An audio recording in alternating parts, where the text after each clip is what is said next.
On October 7, 2021, federal prosecutors in New York City filed charges against a total of 18 NBA players for their role in an alleged multi-million-dollar fraud scheme. The indictments came as a surprise for many sports insiders who saw sweeping arrests take place across multiple states, including Tennessee, Illinois, Florida, Georgia, California, Nevada, and Washington State. So stay tuned and don't go away because we're about to bring you the latest on this unfolding scandal. So who are the NBA players involved in this fraud scheme? Let's have a look. The players indicted on the scheme include 2008 NBA champion Glenn Davis, who played for the Boston Celtics, Orlando Magic, and the Los Angeles Clippers. Former Philadelphia 76ers point guard Anthony Roten, shooting guard Tony Allen, who played for the Boston Celtics, Memphis Grizzlies, and the New Orleans Pelicans. William Bynum, point guard William Bynum of the Washington Wizards, shooting guard and two-time NBA champion Shannon Brown, shooting guard Terrence Williams, and point guard Sebastian Telfair, retired LA Clippers small forward Ruben Patterson, former point guard Milt Palacio, and LA Clippers small forward Jamario Moon. Center and power forward Gregory Smith, former Chicago Bulls shooting guard Eddie Robinson, small forward Darius Miles, and small forward Chris Douglas Roberts. The last to be listed in the federal indictments were point guard CJ Watson,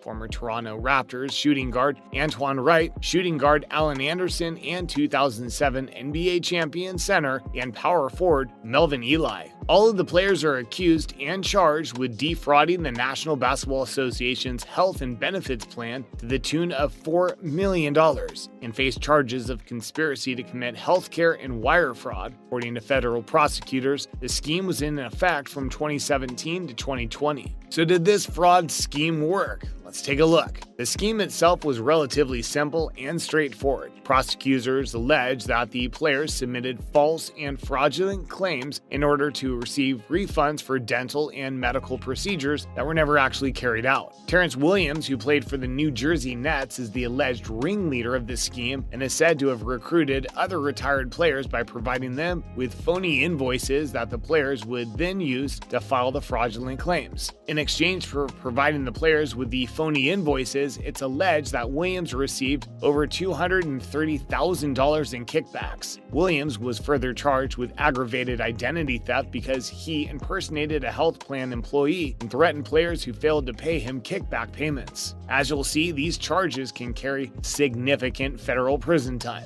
Terrence Williams was drafted by the Nets in 2009, 11th overall, and was arrested on October 7th in Washington State. 15 of the players named in the federal indictment are still in police custody. In a press conference, the U.S. Attorney of the Southern District of New York, Audrey Strauss, has this to say: the defendant's playbook involved fraud and deception. Thanks to their hard work of our law enforcement partners, their alleged scheme has been disrupted, and they will have to answer for their flagrant violations of law. It's clear from Strauss' tone and language that prosecutors are taking the matter very seriously and have every intention of prosecuting the defendants to the fullest extent of the law. Stay tuned and don't go away because we've got more on this complex multi-state bust on the way. So how was this scheme uncovered by authorities? Let's have a look.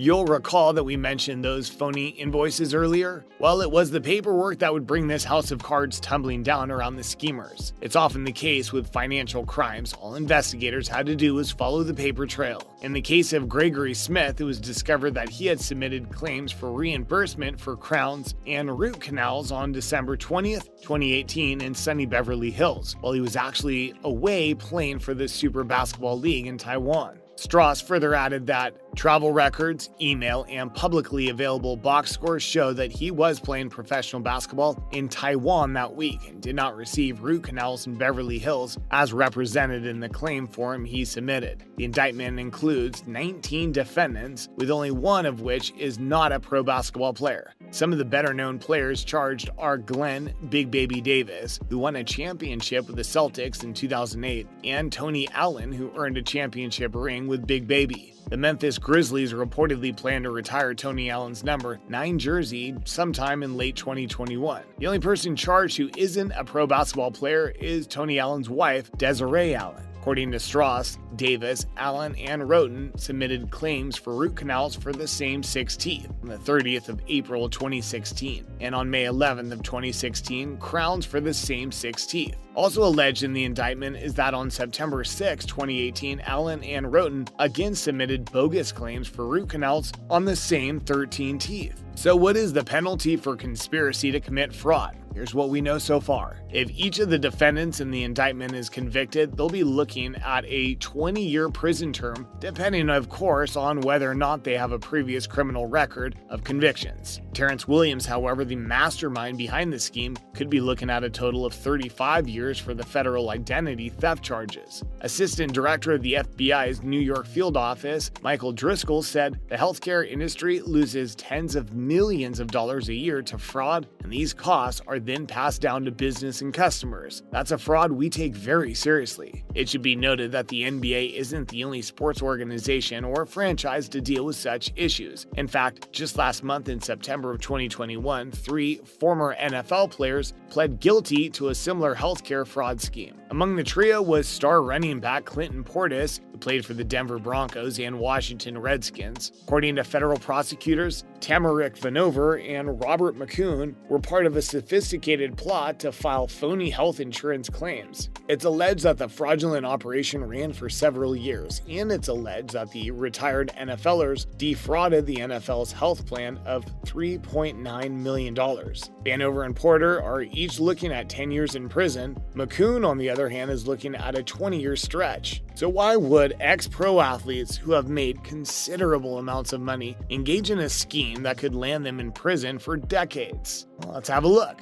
It's difficult to pinpoint one specific reason. However, we can surmise that some of these retired players in both the NBA and the NFL may have been running low on cash. Despite the fact that they've likely made millions of dollars over the course of their careers, they may have lived lavishly beyond their means, failed to adequately save for the future, or perhaps they simply have a penchant for risk-taking and criminal behavior. Sometimes when we think of people who are already independently wealthy committing financial crimes, we can rack our minds for hours trying to figure out what would compel them to do such things. And it may be hard to make sense of it all. Take former NFL quarterback Michael Vick, for instance, who had a successful career playing for the Atlanta Falcons, Philadelphia Eagles, New York Jets, and Pittsburgh Steelers. Despite making oodles of cash playing pro ball, Vick felt compelled to own and operate a sophisticated dogfighting enterprise. Vick and his associates generated thousands of dollars running the operation that saw people betting big wads of cash on the brutal dogfights. Vick would ultimately be apprehended and served a total of 4 years in prison, but the magnitude of the recent NBA fraud case is really unprecedented in the world of sports. Finally, we'll look at other wealthy public figures who have engaged in financial crimes. So if it's not for the money, what is it then? Is it the thrill of it all? It's possible human behavior is a complicated thing. Another well-known and wealthy public figure who risked it all for a small sum of money was not a pro footballer, but the homemaker Martha Stewart. And like the NBA and NFL players who defrauded healthcare providers, Stewart was worth millions at the time of her financial crimes. So it begs the question, why would she bother doing it in the first place? It can all be summed up with one 5-letter word: greed. Stewart was charged with fraud and obstruction of justice for her role in an insider trading stock scheme. Stewart owned more than $200,000 of ImClone stock. When her broker, Peter Bogdanovich, gave her a tip that the stock was about to drop due to an impending FDA decision, exactly 1 day before the FDA made a decision that would negatively affect the company, Stewart sold all of her stock. Stewart, who was a famous household name, was defiant to the bitter end and flatly refused to admit any involvement in the crimes, or to even have any knowledge of them. Ultimately, Stewart was convicted and served jail time. To this day, she remains unapologetic and maintains her innocence. At the time of the offense, Stewart was worth hundreds of millions of dollars, and it's mind-boggling trying to understand why someone would risk their freedom like that. That's a wrap for today's video. Subscribe to our channel because there's more videos on the way.